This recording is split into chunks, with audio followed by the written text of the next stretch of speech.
당신이 먹는 것은 당신을 만듭니다. 우리가 먹는 대로 몸이 변합니다.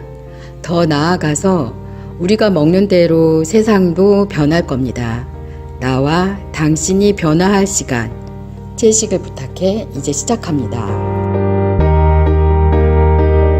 안녕하세요. 강성미입니다. 요즘 날씨 참 푸르고 좋죠? 저는 이렇게 푸르른 가을 하늘이 되면은요, 꼭 생각나는 추억이 있습니다. 초등학교 때 다니던 가을 소풍인데요. 저는 김밥이 생각이 납니다. 엄마가 싸주신 김밥, 또 옆 친구가 싸온 김밥, 이런 걸 서로 나눠 먹으면서 웃고 떠들고 이야기 나누고 했던 소중한 추억들이 있습니다. 요즘 아이들도 그리고 또 가족 나들이 갈 때에도 김밥들 많이 준비하시죠? 근데 바쁘다는 일정으로 요즘은 김밥 외에도 다양한 것들을 사서 아이 가방에 가족들 나들이에 준비해 갑니다. 우리가 사고 있는 그 식품들에 대해서 꼼꼼히 한번 따져보고 싶은데요. 추억 이야기 하다가 이게 무슨 이야기나 싶지만 우리가 소중한 가족들과 또는 우리 아이들을 소풍을 보낼 때, 나들이 갈 때 앞으로 소중한 추억이 될 수 있는 그런 시간을 가지려면 먹는 거에 대한 추억의 맛도 중요하기 때문에 오늘은 그런 부분을 한번 생각하면서 이야기 나누고 싶습니다.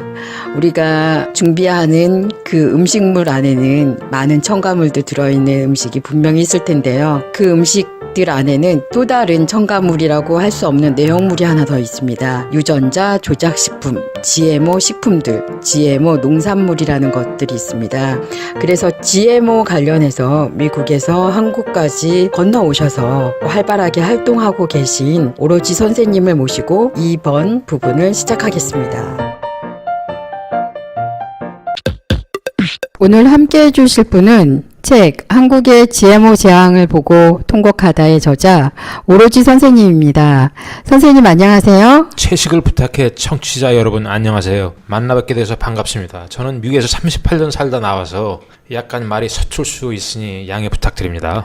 지금 그러면 미국에서 들어오셔서 어디서 살고 계세요? 예, 지금 천안에 있습니다. 선생님은 천안에 도착해서 뭐가 좀 기억에 남나요? 거기 천안 터미널에 그 부근에 아주 공원을 잘 꾸며놨어요. 내가 딴 데서 본 공원들에 비해 아주 잘 꾸며놓더라고요. 공간도 넓고 반려견 피크닉 장소도 있고 아주 물도 흐르고 아주 거기는 내가 거의 매일 가다시피 합니다. 선생님 일단 오늘의 주제가 GMO인 만큼 GMO의 의미 그리고 우리 일상생활에서 GMO가 어느 정도까지 식탁 위에 올라와 있는지에 대해서 말씀 좀 해주시겠습니까? GMO라면 영어로 Genetically Modified Organism, 그러니까 한글로 번역한다면 유전자 조작 식품. 근데 유전자 조작 식품이라는 게 다는 아니지만 거의다가 박테리아 유전자를 작물에 끼워 넣어 제초제를 뿌려도 죽지 않게 하거나 살충제를 스스로 만들게 한 생명체를 말해요. 근데 지금 한국에는 이 GMO 작물이 어마어마한 양이 수입되고 있어요. 식품 GMO 경우는 세계 1위예요. 2016년도 기준 GMO 옥수수는 113만 톤이 들어와요. 이 GMO 옥수수는 전분으로 만들어지는 액상 과당과 물엿이 들어가는 모든 가공식품에 들어가 있습니다. 그리고 GM 콩은 98만 톤이 들어오는데 식용유가 대부분이에요. 그리고 가공식품에도 들어가고 빵에도 들어가고 GMO 작물이 한국에 들어와서 연 평균 한 사람당 45kg을 먹어요. 45kg. 이게 쌀의 섭취량이 1인당 연 65kg에 비교하면 어마어마한 양이에요. 그러니까 이 GMO 작물의 한국의 문제는 어디에 있는지 분간을 할 수 없어요. 표시가 돼 있지가 않아요. 거의다가. 이제 그게 제일 큰 문제죠. 실제로 우리 아이들이 먹는 과자, 음료수, 그리고 우리가 거의 매일 먹을 것 같아요. 식용유, 가공식품 중에서는 그 콩도 이곳에 포함이 되어 있다면 간장, 된장, 엄청난 것들을 우리가 지금 먹고 있다는 얘기네요, 선생님. 예, 그렇죠. 예. 이렇게 많이 먹는 나라가 세상에 없어요. 아마 미국을 빼놓고는 이 한국이 이렇게 그냥 무방비 상태로 국민들에게 GMO 식품을 먹도록 방치해서 일어나는 어마어마한 문제가 지금 생기고 있어요. 제가 책을 쓰게 된 동기도 바로 그것을 알리려고 했던 것이죠. 선생님, 저는 그 최근에 영화 옥자를 볼 기회가 있었어요.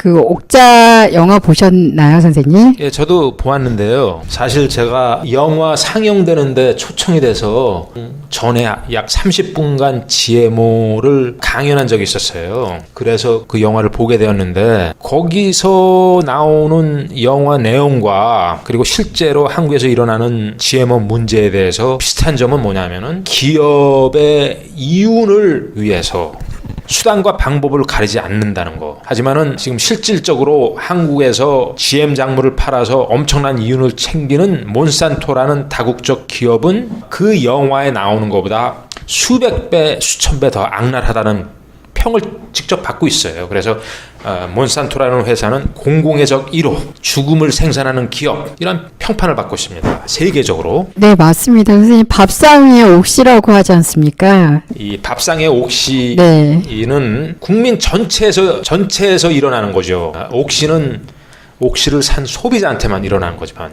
그렇기 때문에 GM 작물이 피해를 준다면은 그 규모는 어마어마하다는 거죠. 몬산토에 대한 역사, 그리고 그 기업이 어떻게 만들어졌고, 또 그 기업이 어떤 방법으로 우리 밥상까지 침투할 수 있는지에 대한 기업에 대해서 좀 설명 좀 우리 청취자분들을 위해서 좀 해주셨으면 합니다. You know what doesn't die? Everything we make here at Monsanto. 예, 몬산토의 제품은 과거에 어마어마한 피해를 줬어요. 그러니까 그 예가 DDT는 많은 사람들뿐만 아니라 자연에 피해를 줘서 1973년에 세계적으로 금지됐던 살충제입니다. 이러한 제품을 몬산토는 몸에 좋다, 이런 식으로 광고까지 한 기업입니다. 또 월남전 당시 때는 고엽제를 만든 회사가 바로 이 회사예요. 독성 물질을 팔아서 엄청난 이윤을 챙기는 회사가 지금 우리 국민이 먹는 음식에 손을 댄 거예요. 이 몬산토의 탁월한 재능은 엄청난 천재성을, 상상을 초월하는 악마성에 투입합니다. 그리고 사전 공작과 철저한 부패를 저지르는 게 몬산토예요. 이런 몬산토의 제품을 우리가 신뢰할 수 있냐? 당연히 아니죠. 철저히 이들의 제품에 대해서 안전성 검증을 해야 됩니다. 어떤 범죄인이 사기를 치는 사람이 계속해서 그 나쁜 행위를 저질렀을 때 그 사람의 말을 믿으면 안 되겠죠. 기업도 마찬가지예요. 계속 범죄를 일으키는데 그 기업이 만들어내는 제품을 우리가 쉽게 신뢰하면 안 되죠. 이러한 그 상식적인 당연한 문제를 지금 한국 정부는 인식을 하고 있지 않습니다. 이 GM 작물에 대해서 더 얘기를 하자면은 몬산토가 GM 작물을 개발하고 미국 식약처에 승인을 했는데 그 승인 절차를 총괄했던 사람이 마이클 테일러라는 분이에요. 근데 이 양반은 몬산토 직원이었어요. 몬산토가 GM 작물을 개발하고 몬산토가 승인을 했다. 말이 됩니까? Oh no!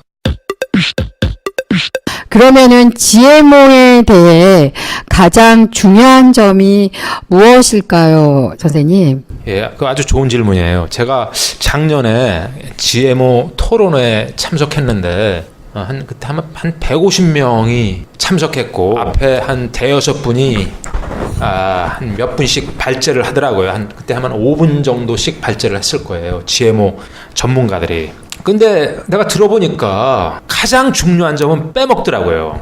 그게 뭐냐면은 GMO를 먹어서 건강에 문제가 있냐 없냐, 이게 가장 핵심적인 문제예요. 근데 많은 토론에서 이 문제는 빼먹더라고요. GMO가 어떤 문제가 있나 이런 조사를 할 때 두 가지 방법을 써요. 하나는 상관관계, 그러니까 GMO 작물이 도입된 후부터 어떤 문제가 일어났냐, 그거를 조사해서 그게 같이 증가를 하면은 그게 상관관계가 성립이 된다고 그래요.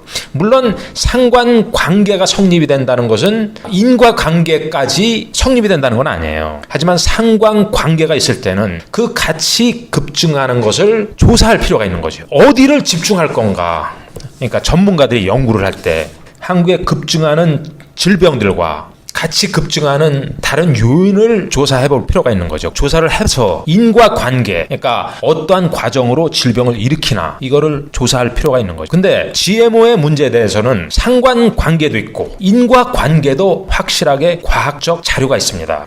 그 인과관계에서 가장 많은 자료가 확립이 되어 있는 게 글리포세이트라는 제초제예요.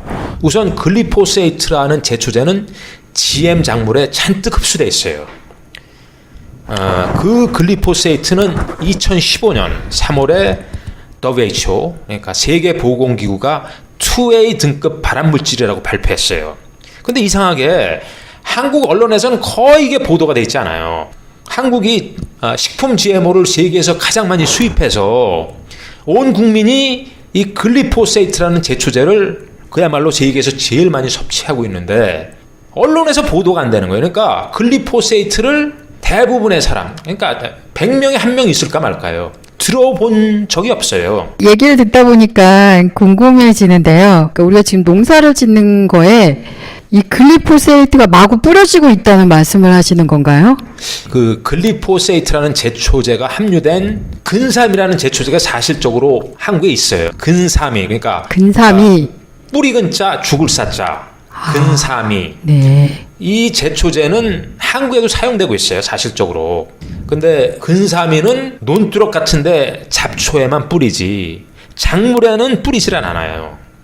왜냐? 작물에 뿌리면 죽기 때문에. 네. 그러니까 예를 들어 벼나 콩이나 이런 데 안 뿌려요. 네. 왜냐면 죽기 때문에. 네. 근데 이 GM 작물이라는 건 뭐냐면 이 제초제를 뿌려도 네. 죽지 않도록 유전자 조작된 거죠. 그래서 마구잡이로 막 뿌려요. 비행기로 막 뿌립니다.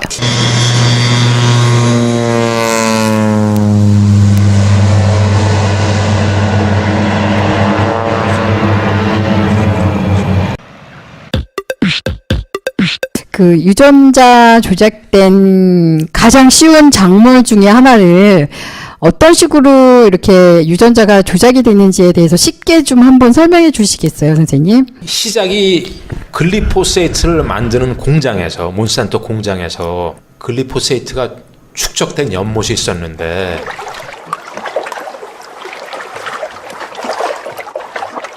거기에서 죽지 않고 사는 박테리아를 발견해요. 연못에서 예, 그러니까 죽지 않고 사는 박테리아. 예. 네. 그래서 그 박테리아를 실험실에 갖고 들어와서 제초제에 살 수 있는 능력을 주는 DNA를 떼다가 콩이나 옥수수에 이식을 합니다. 그렇게 되면은 글리포세이트를 뿌려도 죽지 않는 거예요, 이 콩이나 옥수수가. 농부들이 좋아하는 이유가 바로 그거죠. 이 GM 작물에 대해서. 농사하는 사람이라면 모두 잡초 방제가 가장 어려운 문제 중에 하나잖아요. 근데 제초제는 아까 말씀드렸지만은 작물에 직접 뿌리면은 이게 죽으니까 쉽게 마음대로 못 뿌리는 거죠. 하지만은 이 GM 작물이 개발되고 나서 농부로서는 마구 뿌려도 GM 작물은 안 죽고 잡초만 죽는 거예요. 그 문제는 뭐냐면 이 제초제가 엄청나게 많이 작물에 흡수가 된다는 거예요. 이 제초제의 특징은 침투 이행성이라고 그래요. 그러니까 잡초나 작물에 흡수가 되는 거죠. 안에 들어가야 돼요. 그 안에서 망간이라는 미네랄을 꽉 잡아서 작동이 안 되니까 방어 체제가 붕괴가 됩니다. 뿌리부터 죽어요. 뿌리부터 서서히 죽어갖고 잡초 전체가 바싹 말라 죽습니다. 아주 저도 써봤지만 미국에서 아주 효과가 좋아요. 그래서 이 문제가 글리포세이트라는 제초제입니다. 이 글리포세이트라는 제초는 발암 물질일 뿐만 아니라 태아의 기형 발생을 일으키고 내분계 장애 물질이라 호르몬을 교란시키고 유전자를 파괴시키고 몸 안의 기관을 파괴시키고 몸의 세포를 파괴시키고 독성 물질 제거에 장애를 일으키고 그리고 마지막으로 항생작용으로 우리 몸에 필수적인 미생물을 죽입니다. 이 2010년도에 글리포세이트는 항생제로 특허를 받아요. 항생제로 특허를 받았다는 것은 장에 들어가서 항생작용으로 우리한테 필수적인 박테리아를 소멸시킨다는 얘기예요. 이걸로 인해서 어마어마한 피해를 줘요. GMO 작물? 이거는 다른 개체의 DNA를 가지고 오는 걸로 설명을 해주시는 것 같아요. 딸기다 그러면 딸기는 사실 식물인데 다른 쪽에 개체수의 염색체를 딸기에 갖다 놔서 딸기가 추운 날에도 병균으로부터 강해질 수 있게끔 유전자를 조작한다는 말씀을 하나 해주시는 걸로 저는 이해가 됐고요. 또 하나는 작물에다가도 글리포세이트라는 작물을 뿌린다. 이렇게 두 가지 종류로 선생님이 말씀을 해주신 것 같는데요. 선생님 맞습니까? 아니 우선 네. 유전자 조작되는 작물이 뭐냐면은 하나는 제초제의 내성을 갖도록 유전자 조작된 거 있고 다른 또 하나는 BT 독소라는 살충제를 작물이 직접 만들도록 하는 거예요. 애벌레가 못 먹도록 살충제를 그 작물 자체가 만들도록 하는 거예요. 그러니까 이 애벌레가 그걸 그 GM 작물을 먹으면은 독소가 몸으로 들어가서 이 애벌레를 죽여요. 근데 아까 말씀하신 넙치의 유전자를 딸기에 집어넣으면 그러니까 추운 지방에 사는 넙치를 유전자를 떼다가 딸기에 집어넣으면은 잘 얼지 않는 거예요. 예, 그거는 아주 드문 거고 한국에는 뭐 그런 문제가 없고 우리가 집중해야 될 것은 한국에 들어오는 GM 작물은 거의 다가 이 두 가지예요. 하나는 제초제의 내성을 갖도록 한 거하고 또 다른 하나는 살충제를 만들도록 유전자 조작된 거. 그 두 가지는 다 박테리아의 유전자를 이식한 거예요.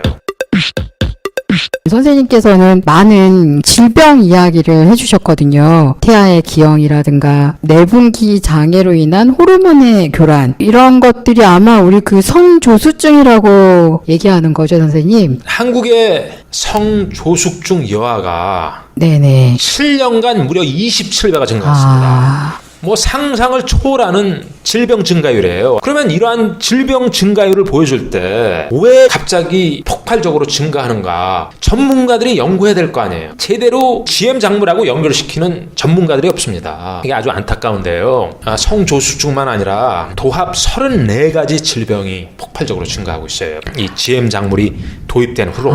근데 왜 한국에서는 이 문제에 대해서 심각성을 제대로 인식을 못하고 있어요. 전문가들이 아마 대학에서 배운 그대로 그 안에서 모든 걸 풀려고 그러니까 새로운 문제가 도입됐을 때는 거기서 그 요인을 찾으려는 그 마음이 열려진 게 이게 부족한 것 같아요. 매일 GMO를 먹는데 알고는 있나요? 1부에 이어 2부에서 계속됩니다.